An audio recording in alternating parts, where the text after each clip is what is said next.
Samsung essential monitor S3 54.6 centimetre. আর এই যে মনিটরটা আমি অর্ডার দিয়েছিলাম 6 তারিখে, এই 13 তারিখ এসে পৌঁছানোর কথা ছিল, কিন্তু এসে পৌঁছয় 10 তারিখে। ম্যানুফ্যাকচার হয়েছে ফেব্রুয়ারি 2025-এ, মেড ইন ভিয়েতনাম। বার করার চেষ্টা করছি কারণ কোনো রকম যন্ত্র না দেখানোই ভালো।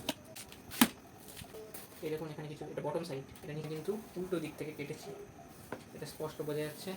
এই যে বেরিয়ে এসছে, এটাকে তুলে, এই যে আমি দেখানোর চেষ্টা করছি, এইটা স্ট্যান্ড অ্যাকচুয়ালি, আর এটা হচ্ছে নেকটা, আর এখানে ইউজার ম্যানুয়াল, গাইড, 25 ওয়াটের অ্যাডাপ্টার, বাকিটা এই যে স্ট্যান্ডটা, এখানে কতগুলো নাম্বার এবং নেক যে কথাটা এখানে লেখা আছে, আর এই স্টিকারটা তুলে দিলেই এই দেখুন এখান থেকে বেরিয়ে আসবে, কিন্তু একই সেট। এই যে 10th ফেব্রুয়ারি 2025 লেখা আছে, আর এটা ওখানে সকেটে লাগবে। আর এর ভেতরে সিম্পল ইউজার গাইড, এটা হলো ওয়ারেন্টি কার্ড, আর কীভাবে লাগাতে হবে তার কিন্তু নির্দেশ সবই এখানে দেওয়া রয়েছে। আর কী রয়েছে ভেতরে দেখে নেব।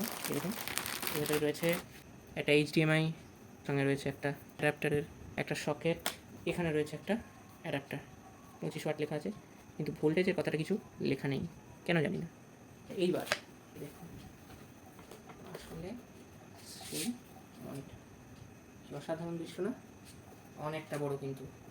আর এই সাইজের মনিটরই কিন্তু নেওয়া হয়েছিল, LGর দাম নিয়েছিল 7,800 টাকা, কিন্তু স্যামসাংয়ের এটা আপনি মাত্র কত, এমনি কিনতে গেলে দাম ওই মোটামুটি 6,400 কাছাকাছি আপ ডাউন করে, কোনো দোকানে কিনতে গেলে ওই রকমই দাম বলবে, কিন্তু অ্যামাজনের গ্রেট সামার সেলে এটা পাওয়া গেছে মাত্র 5,400 টাকায়। এটা আগে লাগিয়ে নিলাম, আর এবার এইখানকে দুটো স্ক্রু আছে, এই দুটোকে একটু লুজ করে নিলাম, আর এবার এখানে চেপে বসিয়ে স্ক্রুগুলো এঁটে দেওয়ার পালা। ফাইনাল ভিউটা দেখুন, কি দুর্দান্ত লাগছে দেখতে ফিটিংস করার পর।